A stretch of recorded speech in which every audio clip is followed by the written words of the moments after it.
بسم الله الرحمن الرحيم. يا أيها النبي إذا طلقتم النساء فطلقوهن لعدتهن وأحصوا العدة واتقوا الله ربكم لا تخرجوهن من بيوتهن ولا يخرجن إلا أن يأتين بفاحشة مبينة وتلك حدود الله ومن يتعد حدود الله فقد ظلم نفسه لا تدري لعل الله يحدث بعد ذلك أمرا فإذا بلغن أجلهن فأمسكوهن بمعروف أو فارقوهن بمعروف وأشهدوا ذوي عدل منكم وأقيموا الشهادة لله ذلكم يوعظ به من كان يؤمن بالله واليوم الآخر ومن يتق الله يجعل له مخرجا ويرزقه من حيث لا يحتسب ومن يتوكل على الله فهو حسبه إن الله بالغ أمره قد جعل الله لكل شيء قدرا واللائي يئسن من المحيض من نسائكم إن ارتبتم فعدتهن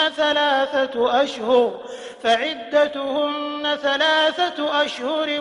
واللائي لم يحضن وأولاة الأحمال أجلهن أن يضعن حملهن ومن يتق الله يجعل له من أمره يسرا ذلك أمر الله أنزله إليكم ومن يتق الله يكفر عنه سيئاته ويعظم له أجرا أسكنوهن من حيث سكنتم من وجدكم ولا تضاروهن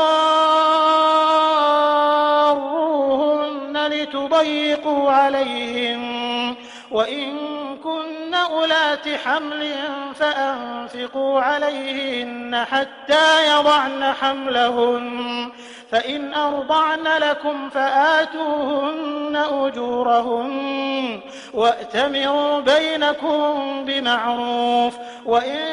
تعاسرتم فسترضع له أخرى لينفق ذو سعة من سعته ومن قدر عليه رزقه فلينفق مما آتاه الله لا يكلف الله نفسا إلا ما آتاها سيجعل الله بعد عسر يسرا وكأي من قرية عتت عن أمر ربها ورسله فحاسبناها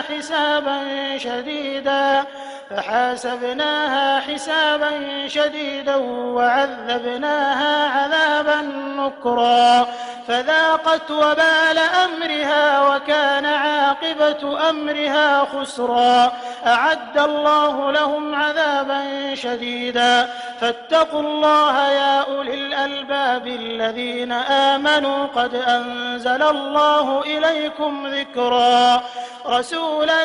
يتلو عليكم آيات الله مبينات ليخرج الذين آمنوا وعملوا الصالحات من الظلمات إلى النور ومن يؤمن بالله ويعمل صالحا يدخله جنات تجري من تحتها الأنهار خالدين فيها أبدا قد أحسن الله له رزقا الله الذي خلق 7 سماوات ومن الأرض مثلهن يتنزل الأمر بينهن لتعلموا أن الله على كل شيء قدير وأن الله قد أحاط بكل شيء علما